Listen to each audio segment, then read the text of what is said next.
ఇంత మరీ మోసపోతుంటారా? ఇంత అమాయకంగా మోసపోతుంటారు? లేకపోతే అతి ఆశ, అత్యాశ అనాలా? మేము భారతదేశంలో ఉన్నటువంటి అనేక సిఎస్ఆర్ అంటే కంపెనీలు ఎవరైతే బడా కోట్ల కోట్ల కంపెనీలు ఉంటాయో ఆ కంపెనీల దగ్గర నుంచి డబ్బులు తీసుకుంటాం. సిఎస్ఆర్ కింద వాళ్ళు 2% వేయాలా, ఆ 2% డబ్బులు మా దగ్గరికి వచ్చేస్తే మా దాంట్లో 1,20,000 పెట్టి మీరు కనుక జాయిన్ అయిపోతే మీకు 30,000 రూపాయలు చొప్పున డబ్బులు వచ్చేస్తే నెలకి. ఆ తర్వాత వచ్చేటప్పటికి మాకు ఆ సిఎస్ఆర్ డబ్బుల్లో నుంచి మళ్ళీ మీకు 40% వాటా వస్తుంది. దాంట్లో డబ్బులు తీసుకుని 80,000 డబ్బులు వచ్చిందంటే దాన్ని తీసుకున్నాం, 40,000 మీరు ఖర్చు పెట్టుకున్నాం, 40,000 సమాజ సేవకు ఖర్చు పెడితే సరిపోతుంది, దాన్ని చూపెడితే అక్కడ అయిపోతుంది అని చెప్పారట. దాంతో 1,20,000 చొప్పున అనేక మంది డబ్బులు కట్టారట. ఇలాంటి విచిత్రమైందంటే డబ్బులు ఎక్కువైపోయి చేస్తున్నారే లేకపోతే ఏంటనేది తెలియదు. టీసీఎఫ్ అంట ఇదొక కంపెనీ పెడితే దానికి ఇప్పుడు థర్డ్ పార్టీ ఫండ్ కంపెనీ అంటూ నమ్మించారట. అనేక స్కీములు పెట్టి ఆంధ్రప్రదేశ్, తెలంగాణ, ఒరిస్సా రాష్ట్రంలో అమాయక ప్రజలు సుమారు 200 కోట్లు వసూలు చేశారు. డబ్బులు ఏమని అడుగుతుంటే అదిగో ఇదిగో అంటూ మాయమాటలు చెప్తున్నారు. దీంతో మోసపోయాన్ని గ్రహించిన కొందరు బాధితులు సోమవారం గుంటూరులోని ఎస్పీ సతీష్ కుమార్ని కలిసి ఫిర్యాదు చేశారు.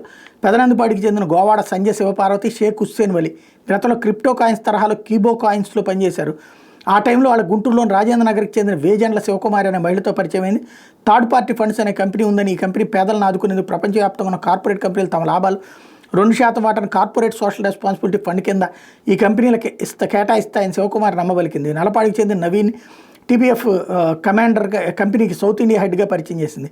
సిఎస్ఆర్ ద్వారా వచ్చే నిధులను పేదలకు ఖర్చు చేయగలరు నమ్మకం కుదరాలంటే ముందుగా 1.2 లక్షల కంపెనీలో పెట్టుబడి పెట్టాలని తెలిపింది. పెట్టుబడి పెడితే రోజుకు 30,000 చొప్పున మన బ్యాంక్ ఖాతాలో, నెల కూడా కాదండి, రోజుకి 30,000 అట మన కంపెనీ ఖాతాలో జమ చేస్తుందని చెప్పారట. 15,000 మీరు ఉంచుకుని మిగిలిన 15,000 కంపెనీకి ఇవ్వాలని చెప్పిందట. ఇలా మొదటి 4 నెలల్లో పెట్టిన పెట్టుబడి తిరిగి వస్తుంది. తర్వాత 8 నెలలు డబ్బు మీ పేరుతో తెరిచి ఎన్జిఓ ట్రస్ట్ ఖాతాలో జమ అవుతాయి. అందులో 2 లక్షలు మీరు ఉంచుకుని 40,000 పేదలకు సామాజిక సేవా కార్యక్రమాలు ఖర్చు పెడితే చాలని చెప్పిందట. దీంతో బాధితులు తమ ఆస్తి పత్రాలు తాకట్టు పెట్టి మరీ 12 లక్షల సంవత్సరాలు పెట్టుబడి పెట్టారు. వాళ్ళు చెప్పినట్టుగానే రోజుకి 30,000 చొప్పున కొంతకాలం జమ చేశారు. వాళ్ళు పెట్టిన పెట్టుబడి మొదటి 4 నెలల్లో రావడంతో బాధితులు తమకు తెలిసిన వాళ్ళందరినీ సభ్యులుగా చేర్చారు. వాళ్ళ ఖాతాలో కూడా ప్రతిరోజు డబ్బులు వేశారు. ఈ క్రమంలో శివకుమారి కొలగాని నవీన్ బాబు, ఆయన తమ్ముడు వేణు, నవీన్ భార్య సుభాష్ని, వాళ్ళ బంధువులు గణేష్, మణికంఠ, చిన్న అలియాస్ వెంకటేశ్వర్లు తదితర నల్లపాళ్ళు కార్యాలయం ప్రారంభించారు. అక్కడే ఫ్లేవర్స్ ఓషన్ అనే ఐస్ క్రీమ్ తయారీ కంపెనీని కూడా ప్రారంభించి దానికి జిల్లాల వారీగా డిస్ట్రిబ్యూషన్స్ కూడా ఇస్తున్నారు. జిల్లా డిస్ట్రిబ్యూటర్ కావాలంటే 25 లక్షలు, మండల డిస్ట్రిబ్యూటర్ కావాలంటే 5 లక్షలు చెల్లించాలన్నారు. టీపీఎఫ్ ఖాతా ఉన్న ప్రతి ఒక్కరు తప్పనిసరిగా డిస్ట్రిబ్యూషన్ తీసుకోవాలని షరతు పెట్టారు. గత్యంతరం లేని పరిస్థితుల్లో 25 లక్షలు చెల్లించి పల్నాడు జిల్లా డిస్ట్రిబ్యూషన్ తీసుకున్నాను శివపార్వతి చెప్పారు. వలి కూడా 5 లక్షలు చెల్లి చిలకలూరుపేట మండల డిస్ట్రిబ్యూషన్ తీసుకున్నారు. ఇలా టీపీఎఫ్ కంపెనీలు అనేక మందిని సభ్యులుగా చేర్చి వాళ్ళతో నవీన్ శివకుమార్లకి 80 లక్షల వరకు కట్టించారు. ఈ సంవత్సరం 2023 మేలో ప్రారంభమైందని, మొదట్లో తనకు 9 నెలలు డబ్బులు వస్తే మిగిలిన వాళ్ళకి 2-3 నెలలు వచ్చాయని చెప్పారు. నమ్మకం కలిగాక 3 రాష్ట్రాల నుంచి పెద్ద సంఖ్యలో సభ్యులుగా చేరి లక్షలు పెట్టుబడిగా పెట్టారు. అయితే 10 నెలల నుంచి ఎవరికి డబ్బులు రావడం లేదు. అదేంటంటే ఎన్నికల కోడ్ వచ్చిందని నిధులు ఆగిపోయాయని మాయమాటలు చెప్తూ కాలయాపన చేశారు. టీపీఎఫ్ సిఎస్ఆర్ ద్వారా పేదలకు సహాయం చేసే అవకాశం ఉంటుందని నమ్మించి సభ్యులుగా చేర్చుకున్నారు.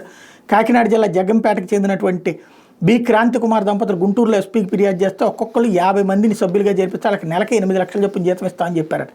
దాంతో తాను 50 మందితో సంస్థకు 3.3 కోట్లు కట్టించారని చెప్పారు. నెల క్రితం ఇల్లు వదిలి గుంటూరు వచ్చి నల్లపాడులో ఉంటున్నామని చెప్పుకొచ్చారు.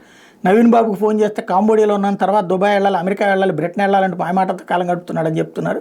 కాకినాడ ప్రాంతంలో తనలాగే మరో 11 మంది వరకు కోట్లు సంస్థకు కట్టించారని చెప్పారు. ఫైనల్గా ఆత్మహత్య తప్ప మార్గం లేదని వీళ్ళు, అదే సమయంలో అట్టెట్టా మోసం చేస్తారని జనం.